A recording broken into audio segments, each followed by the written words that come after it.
बाबासाहेब आंबेडकरांनी प्रत्येकाला अधिकार मागण्याचा अधिकार मुळात भारतीय संविधानामध्ये बाबासाहेब आंबेडकरांनी तरतूद केलेली. उपवर्गीकरणाच्या पाठीमागे चाललेलं जे षडयंत्र आहे त्या षडयंत्राला माझा विरोध आहे. मातंग समाजाला उपवर्गीकरण मागण्याचा अधिकार आहे का?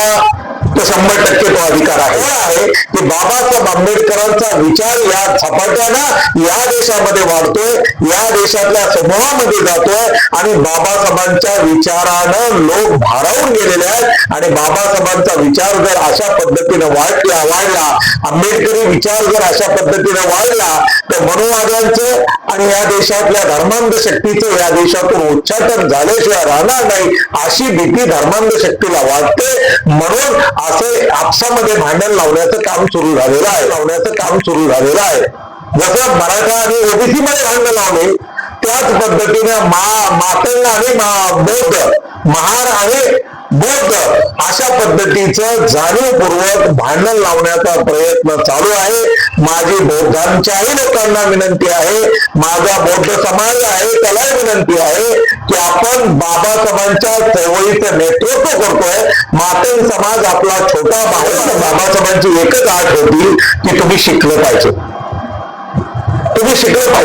आणि या महाराष्ट्रात या देशामध्ये एक गोष्ट लक्षात ठेवली पाहिजे की या देशामध्ये सगळ्यात जास्त लाभ कोणाला झाला असेल तर तो चमार समाजाला झालेला आहे. कारण चमार समाजाने बाबासाहेब म्हणाले शिका 1956ला तो चमार समाज संपूर्ण देशामध्ये शिकला आणि आज ब्राह्मण समाजापेक्षाही पुढच्या पदावरती चर्मकार चमार समाजाचे लोक जाऊन बसली. आंबेडकरवादी होण्याचं पहिलं काम या देशामध्ये कोणी केलं असेल तर ते चमाराने केलेलं आहे. आणि त्याच्यानंतर महाराष्ट्रामध्ये महारांनी केलं. ते म्हणाले जग बदल घालून गाव, मग सांगून गेले भीमराव. आणि बाबासाहेबांना सुद्धा त्यांनी स्वतःची सर्वात मोठी फकीरा कादंबरी अर्पित बाबासाहेबांच्या विचाराला केली.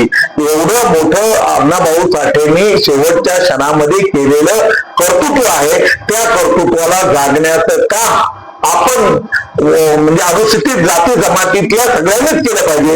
बाबासाहेब कोण्या समाजात जन्मले, अण्णाभाऊ साठे कोण्या समाजात जन्मले किंवा वस्ताद लहुजी साळवे हे कोण्या समाजात जन्मले, याच्यापेक्षा त्यांचे विचार कोण्या समाजाने स्वीकारले ही गोष्ट महत्वाची आहे. म्हणून या महाराष्ट्रामध्ये आपण जात्यांना आणि धर्मांध शक्तीच्या षडयंत्राला बळी पडू नये आणि वर्गीकरणाच्या वादावरती ठिणगी टाकू नये किंवा त्याला पेटवण्याचं काम करू नये असं माझं तळतळीचं आव्हान दोन्ही समाजाला आहे. बाबासाहेबांनी दिलेला संदेश शिका हा बाबासाहेबांनी दिलेला संदेश महाराष्ट्रातल्या महाराणी, पूर्वाश्रमीच्या महाराणी आणि आत्ताच्या बौद्धांनी स्वीकारला आणि देशातल्या चर्मकारांनी स्वीकारला, चांभारांनी स्वीकारला. म्हणून त्यांची प्रगती झाली असं माझं मत आहे. रिअल डाटा जो आहे तो डाटा जोपर्यंत उपलब्ध होत नाही तोपर्यंत सुप्रीम कोर्टाला सुद्धा उपवर्गीकरण ठरविण्याच्या 58 जातीपैकी आज एका जातीने उपवर्गीकरण मागितलेलं आहे. एका जातीने मी म्हणत नाही, एका जातीतल्या काही पुढाऱ्यांनी, काही नेत्यांनी ते मागितलेलं आहे. समाजाला आणखी उपवर्गीकरण काय आहे हेच मातंग समाजाला कळत नाही किंवा बौद्ध समाजातल्याही काय अज्ञानी लोकांना कळत नाही. फक्त त्याच्यावरती बोलून म्हणजे दुधामध्ये मीठ टाकण्याचा प्रयत्न या दोन्ही समाजातल्या काही मूर्ख माणसाकडून होऊ लागलेला आहे आणि त्याचा परिणाम गावागावामध्ये होऊ लागलेला आहे, खेड्यापाड्यामध्ये होऊ लागलेला आहे आणि मातंग समाज आणि बौद्ध समाज विभागले जाऊ लागलेले आहे. आणि हे आम्हाला फायदा की तोटा या संदर्भात आपली भूमिका काय असणार? नाही, असं आहे की उपवर्गीकरण काही जाती मागतायत आणि ते मागण्याचा त्यांना अधिकार आहे. बाबासाहेब आंबेडकरांनी प्रत्येकाला अधिकार मागण्याचा अधिकार मुळात भारतीय संविधानामध्ये बाबासाहेब आंबेडकरांनी तरतूद केलेली आहे. आणि माझं एवढंच म्हणणं आहे, माझा उपवर्गीकरणाला विरोध नाही, परंतु उपवर्गीकरणाच्या पाठीमाग चाललेलं जे षडयंत्र आहे त्या षडयंत्राला माझा विरोध आहे. मातंग समाजाला उपवर्गीकरण मागण्याचा अधिकार आहे का? तो 100% तो अधिकार आहे. तो संविधानाने दिलेला अधिकार आहे. बौद्ध समाजाला आणखी आम्ही काही मागू शकतो. आकाश, चंद्र, सूर्य, तारे हे सोडून आम्ही या देशातल्या कुठल्याही कायद्याच्या बाबतीत कुठलीही गोष्ट आम्ही मागू शकतो आणि तो आम्हाला संविधानाने दिलेला अधिकार आहे. मागण्याचा अधिकार आम्हाला दिलेला अधिकार आहे. माझं एवढंच या प्रसंगी म्हणणं आहे की उपवर्गीकरणाच्या मागणीमुळे महाराष्ट्रामध्ये 2 जातीमध्ये भांडणं लावण्याचा प्रकार सुरू झालेला आहे. व्यक्तिगतरित्या वर्गीकरण व्हावं का? तर माझा अनुसूचित जातीच्या वर्गीकरणाला विरोध आहे. त्याचं कारण आहे की अनुसूचित जाती एकत्रित राहिल्या पाहिजेत. या महाराष्ट्रातल्या 58 अनुसूचित जाती एकत्रितरित्या एक भाऊ म्हणून, एक संघपणे, एका रक्ताच्या नात्यातले म्हणून आम्ही एकत्रित राहिलं पाहिजे. आणि जोपर्यंत आम्ही एकत्रितरित्या राहत नाही तोपर्यंत आपल्यावरली आक्रमण असेल किंवा आपल्यावर होत असलेले हल्ले असतील ते थांबणार नाहीत, ही गोष्ट लक्षात घेतली पाहिजे. आणि आज काही मातंग समाजातले लोक, काही महार समाजातले म्हणजे नवबौद्ध लोक काही जाणीवपूर्वक महार आणि मान अशा पद्धतीचा वाद करून महारांना मानण्यापासून वेगळं, मानांना महारापासून वेगळं करण्याच्या कुटील डावाला बळी पडत आहे. हा कुटील डाव मनोवाद्यांचा डाव आहे. हा कुटील डाव इथल्या जात्यांना आणि धर्मांध शक्ती मानणाऱ्या लोकांच्या विचाराचा डाव आहे आणि त्या विचाराला आपण बळी पडू नये अशी मातंग समाजाला हात जोडून माझी कळकळीची विनंती आहे. बौद्ध समाजातले काही जण जे कोणी अशा विचारसरणी सोबत आहेत ते जाणीवपूर्वक भडकवा भडकीचे काम करू लागलेले आहेत. त्यात काही मनोवादी लोक, काही धर्मांध लोक बौद्ध समाजाच्या नावानं, मातंग समाजाच्या नावानं स्वतःच्या खोट्या आयडी तयार करून मीडियामध्ये जाणीवपूर्वक महार आणि मान, बौद्ध आणि मातंग असं भांडण लावण्याचा प्रयत्न या देशामध्ये चालू आहे. याचा अर्थच असा आहे की त्यांना शाहू फुले आंबेडकर ही चळवळ खिळखिळ करायची आणि या चळवळीला खतम करण्यासाठी या देशामध्ये बाबासाहेबांच्या चळवळीला खतम करण्याचं षडयंत्र गेल्या 60 वर्षापासून चालू आहे, 70 वर्षापासून चालू आहे, बाबासाहेब हयात असल्यापासून चालू आहे.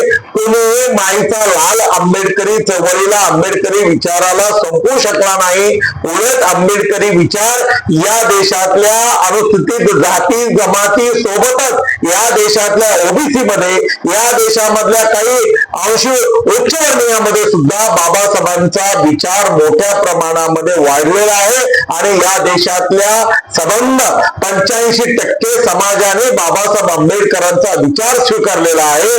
आणि ती पोटामध्ये काही लोकांचा कळ आहे की बाबासाहेब आंबेडकरांचा विचार या झपाट्यानं या देशामध्ये वाढतोय, या देशातल्या समूहामध्ये जातोय आणि बाबासाहेबांच्या विचारानं लोक भारावून गेलेले आहेत. आणि बाबासाहेबांचा विचार जर अशा पद्धतीने वाढला, आंबेडकरी विचार जर अशा पद्धतीने वाढला तर मनोवाद्यांचं आणि या देशातल्या धर्मांध शक्तीचं या देशातून उच्चाटन झाल्याशिवाय राहणार नाही अशी भीती धर्मांध शक्तीला वाटते. म्हणून असं आपसामध्ये भांडण लावण्याचं काम सुरू झालेला आहे. जसं मराठा आणि ओबीसी मध्ये भांडण लावले त्याच पद्धतीने मातंग आणि बौद्ध, महार आणि बौद्ध अशा पद्धतीचं जाणीवपूर्वक भांडण लावण्याचा प्रयत्न चालू आहे. माझी बौद्धांच्याही लोकांना विनंती आहे, माझा बौद्ध समाज आहे त्यालाही विनंती आहे की आपण बाबासाहेबांच्या चळवळीचं नेतृत्व करतोय. मातंग समाज आपला छोटा भाऊ आहे आणि मातंग समाजाला आपण समजून घेऊन मातंग समाजामध्ये असलेल्या अज्ञानाचा अंधार दूर केला पाहिजे आणि मातंग समाजाला ही भूमिका सांगितली पाहिजे की आपण एकसंघ राहणं गरजेचं आहे असं मला वाटतं. अंधश्रद्धा असलेला मातंग समाज तो आणखीन हे प्रगती करू शकला नाही. मात्र उपवर्गीकरण केल्यानंतर त्याची खरंच प्रगती होईल का? आणि एक असं म्हटलं जातं की मोठ्या भावाने आमचं खाल्लं, तर छोट्या भावाकडे असं काय होतं की त्यांचं खाल्लं नाही? असं नाही, असं म्हणण्यामध्ये काही अर्थ नाही की दोघंही चुकतंय की मोठ्या भावानं काय खाल्लं हे त्यांनी म्हणतात ते त्यांचं जे काय त्यांचं खाल्लं त्यांचं नाही खाल्लं. हे बाबासाहेबांनी तुमच्या ताटात वाढलेलं जेवण होतं आणि बाबासाहेबांनी एवढं मोठं जेवण तुम्हाला पुरून उरेल एवढं जेवण दिलं होतं. एवढंच आहे, फक्त बाबासाहेबांची एकच आठ होती की तुम्ही शिकलं पाहिजे, तुम्ही शिकलं पाहिजे. आणि या महाराष्ट्रात या देशामध्ये एक गोष्ट लक्षात ठेवली पाहिजे की या देशामध्ये सगळ्यात जास्त लाभ कुणाला झाला असेल तर तो चमार समाजाला झालेला आहे. कारण चमार समाजाने बाबासाहेब म्हणाले शिका 1956 ला, तो चमार समाज संपूर्ण देशामध्ये शिकला आणि आज ब्राह्मण समाजापेक्षाही पुढच्या पदावरती चमार समाजाचे लोक जाऊन बसली. आंबेडकरवादी होण्याचं पहिलं काम या देशामध्ये कोणी केलं असेल तर ते चमारांनी केलेलं आहे. आणि त्याच्यानंतर महाराष्ट्रामध्ये महारांनी केलं आणि महारांनी सांगितलं की आमच्या घरातले त्यांनी अंधश्रद्धा वगैरे सगळं संपवून टाकल्या आणि त्यांनी सांगितलं की बाबासाहेबांनी दिलेला मार्ग आहे, शिका, संघटित व्हा आणि संघर्ष करा. त्याच्यातलं शिक्षण हा मार्ग इथल्या महाराष्ट्रातल्या बौद्ध समाजाने घेतला आणि देशभरातल्या चमारांनी घेतला, मोर्चांनी घेतला, या देशातल्या वाल्मिकींनी घेतला आणि ते मोठ्या मोठ्या पदावरती देशामध्ये नंबर 1 वरती आज चमार समाज मोठ्या प्रमाणामध्ये IAS, IPS, UPSC, MPSC मध्ये सगळ्यात जास्त अधिकारी कोणाचे असतील महाराष्ट्रामध्ये सुद्धा तर चमार समाजाचे आहेत. आणि ते चमार समाजाने बाबासाहेबांचा संदेश स्वीकारलेला आहे. मातंग समाजाला एवढीच माझी विनंती आहे की मातंग समाजाने सुद्धा बाबासाहेबांचा संदेश स्वीकारला पाहिजे. मानगावडे समाजाने बाबासाहेबांचा संदेश स्वीकारला पाहिजे. जसं अण्णाभाऊ साठेंनी तो स्वीकारला आणि अण्णाभाऊ साठे म्हणाले जग बदल घालून गाव मग सांगून गेले भीमराव. आणि बाबासाहेबांना सुद्धा त्यांनी स्वतःची सर्वात मोठी फकीरा कादंबरी अर्पित बाबासाहेबांच्या विचाराला केली. एवढं मोठं अण्णाभाऊ साठेंनी शेवटच्या क्षणामध्ये केलेलं कर्तृत्व आहे. त्या कर्तृत्वाला जागण्याचं काम आपण म्हणजे अनुसूचित जाती जमातीतल्या सगळ्यांनीच केलं पाहिजे. बाबासाहेब कोण्या समाजात जन्मले, अण्णाभाऊ साठे कोण्या समाजात जन्मले किंवा वस्ताद लहुजी साळवे हे कोण्या समाजात जन्मले, याच्यापेक्षा त्यांचे विचार कोण्या समाजाने स्वीकारले ही गोष्ट महत्वाची आहे. म्हणून या महाराष्ट्रामध्ये आपण जात्यांना आणि धर्मांध शक्तीच्या षडयंत्राला बळी पडू नये आणि वर्गीकरणाच्या वादावरती ठिणगी टाकू नये किंवा त्याला पेटवण्याचं काम करू नये असं माझं कळकळीचं आव्हान दोन्ही समाजाला आहे. महाराष्ट्रामध्ये सरकार दोन्ही भावामध्ये भांडण लावून स्वतःच जे काही समजा षडयंत्र आहे ते साध्य करू पाहताय का? आता माझं तर म्हणणं आहे की आमचा विरोध उपवर्गीकरणाला नाही तर भांडण लावणाऱ्याला. आमचा विरोध मागणी करणाऱ्याला नाही, मागणी करण्याचा प्रत्येकाला अधिकार आहे, मागणी करणाऱ्याला विरोध नाही. पण ज्यांनी जाणीवपूर्वक भांडणं लावण्याचा प्रयत्न या महाराष्ट्रामध्ये सुरू केलेला आहे, या देशामध्ये सुरू केलेला आहे, त्यांना आमचा विरोध आहे. त्या सरकारमध्ये बसलेल्या शासनकर्त्यांना आमचा विरोध आहे. बौद्धांची प्रगती झाली ते बौद्ध धर्म स्वीकारल्यामुळे झाली, आरक्षणामुळे झाली नाही असं आपण चर्चेत ऐकतो किंवा बऱ्याच ठिकाणी वाक्य सुद्धा पुढे येतं.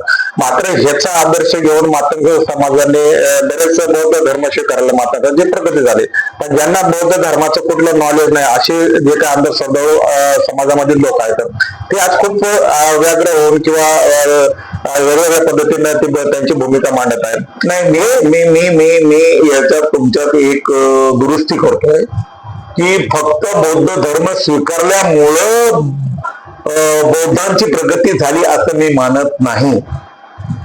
बाबासाहेबांनी दिलेला संदेश शिका, हा बाबासाहेबांनी दिलेला संदेश महाराष्ट्रातल्या महाराणी, पूर्वाश्रमीच्या महाराणी आणि आत्ताच्या बौद्धांनी स्वीकारला आणि देशातल्या चर्मकारांनी स्वीकारला, चांभारांनी स्वीकारला, म्हणून त्यांची प्रगती झाली असं माझं मत आहे.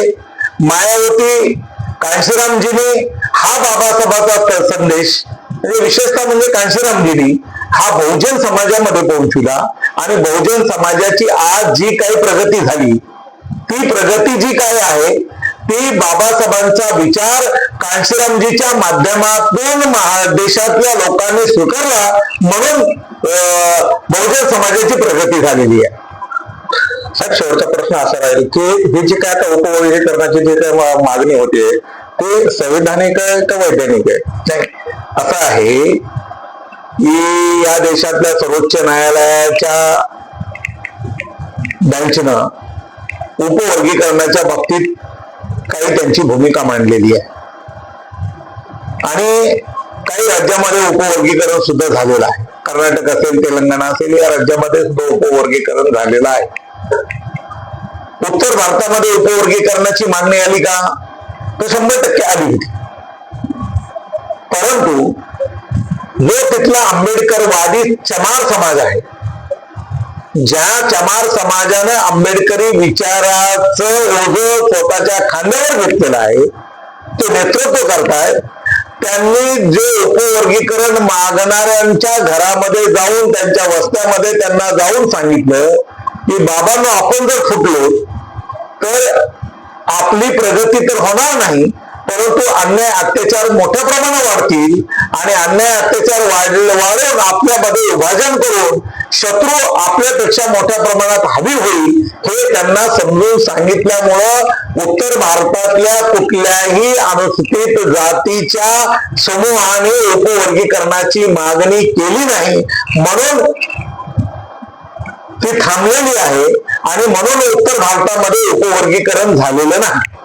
एम्पिरिकल डाटा जो आहे तो एम्पिरिकल डाटा सरकारकडे नाहीये, परंतु आता सगळ्यांचे जे काही सल्ले मसले आहेत ते ऑनलाईन मागवून घेत आहेत. नाही, एम्पिरियल डाटाचा विषय कधी येतो?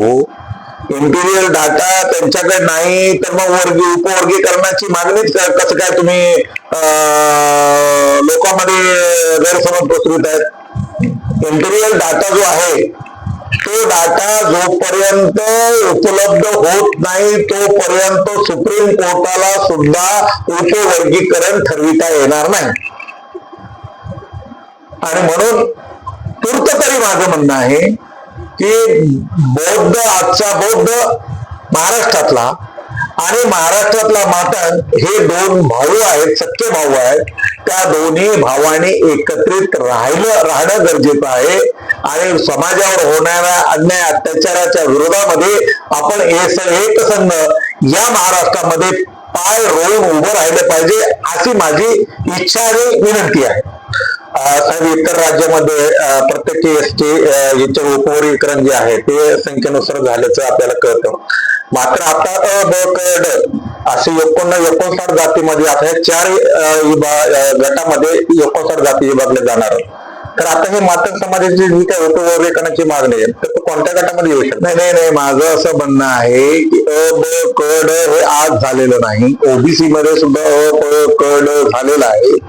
परंतु महाराष्ट्रामध्ये 58 जातीपैकी आज अनुसूचित जातीच्या 58 जातीपैकी आज एका जातीने उपवर्गीकरण मागितलेलं आहे. एका जातीने मी म्हणत नाही, एका जातीतल्या काही पुढाऱ्यांनी, काही नेत्यांनी ते मागितलेलं आहे. समाजाला आणखी उपवर्गीकरण काय आहे हेच मातंग समाजाला कळत नाही, किंवा बौद्ध समाजातल्याही काही अज्ञानी लोकांना कळत नाही. फक्त त्याच्यावरती बोलून म्हणजे दुधामध्ये मीठ टाकण्याचा प्रयत्न या दोन्ही समाजातल्या काही मूर्ख माणसाकडून होऊ लागलेला आहे, आणि त्याचा परिणाम गावागावामध्ये होऊ लागलेला आहे, खेड्यापाड्यामध्ये होऊ लागलेला आहे, आणि मातंग समाज आणि बौद्ध समाज विभागले जाऊ लागलेले आहेत, आणि हे आम्हाला नको. बाबासाहेबांनी एक संध राहण्यासाठी शेड्यूल कास्टचा एक समूह तयार केलेला आहे, मात्र त्याच्यात उपवर्गीय कास्ट कुठं सोडलेच नाही. मात्र सध्याला ही जी काही मागणी होते युपीए समोर, ही योग्य का योग्य नाही. माझं म्हणणं हे बघा, मी म्हणालो की मागणी मागण्याचा प्रत्येकाला अधिकार आहे, तो संविधानानं दिलेला अधिकार आहे. माझं एवढंच म्हणणं आहे की काही लोकांच्या आमिषाला बळी पडून समाजाला चुकीच्या मार्गाने घेऊन जाण्याचं पाप ना मातंग समाजाच्या पुढाऱ्यांनी करू नये आणि बौद्ध समाजाच्याही पुढाऱ्यांनी करू नये. शेवटी एकोप्याचा संदेश काय असेल? माझा एकोप्याचा एवढाच संदेश आहे, ही लढाई कायदेशीर आहे, कायदेशीर लढाईमध्ये आम्ही लढू. काही लोकांना जे उपवर्गीकरण पाहिजे त्यांना समजून सांगण्याचा प्रयत्न आपण केला पाहिजे, आणि 2 समाज नव्हे 58 समाज या महाराष्ट्रातले अनुसूचित जातीतले समाज समूह एकत्रित राहिले पाहिजेत. त्याच्यातून आपला कुठलाही भाऊ निसटता कामा नये, एवढ्यासाठी आपण एकत्रितरित्या शाहू फुले आंबेडकर, अण्णाभाऊ साठेचा, लहुजीचा विचार या महाराष्ट्रामध्ये रुजवला पाहिजे, एवढंच माझं म्हणणं आहे.